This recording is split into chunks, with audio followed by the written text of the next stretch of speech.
And we've certainly been hearing a lot about COVID-19 patients known as long haulers, those battling the effects of the virus for weeks or months after diagnosis. Well, now we're seeing children suffering from these long-term impacts. One young boy asking Dr. Fauci for help. And today the WHO issued a new alert about the urgent need to get answers. Here's ABC's Stephanie Ramos.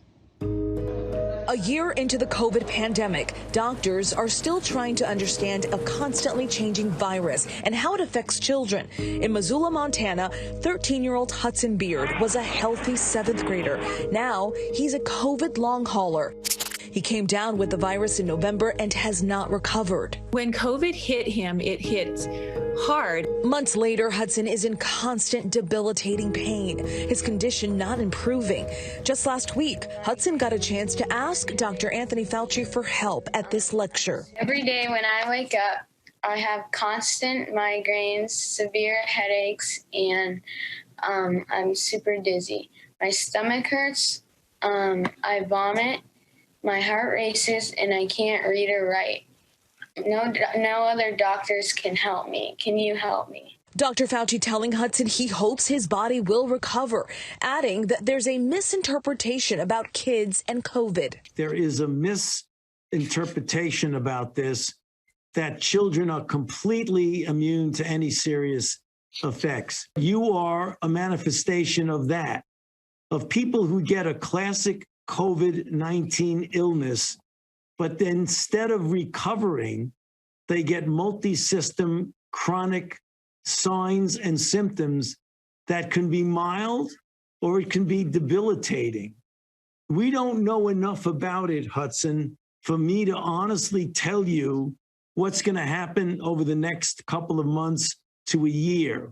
In New York City, 13-year-old Maggie Flannery can relate to Hudson. How did you feel during that time? Well, I was sick for about 5 days, and it was pretty bad. And then I felt completely fine for 5 days, and then I got sick again, and it really never went away fully. Maggie telling us she's still struggling after getting COVID last March, and then again early February. Every day I will feel lightheaded and like I'm having trouble breathing, and maybe chest heaviness. And I had to completely quit ballet. I really just go to school and come home and do my homework. What she and Hudson are going through isn't the multi-system inflammatory syndrome that's found in children, also known as MIS-C.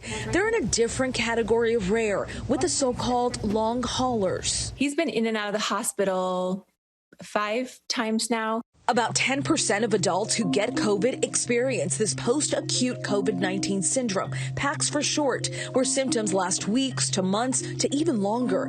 More than 2,000 children have been diagnosed with MIS-C since May of 2020. And while more than 3.1 million kids nationwide have been diagnosed with COVID since the start of the pandemic, what's still unknown is how many of these kids are long haulers. We don't know enough people with this to really inform us how quickly to expect it to get better.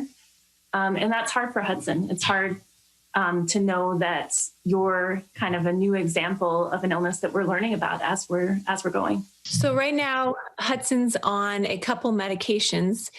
He does take an anticoagulant for the dilated heart coronary arteries. He's also on a medication that hopefully will help his migraines.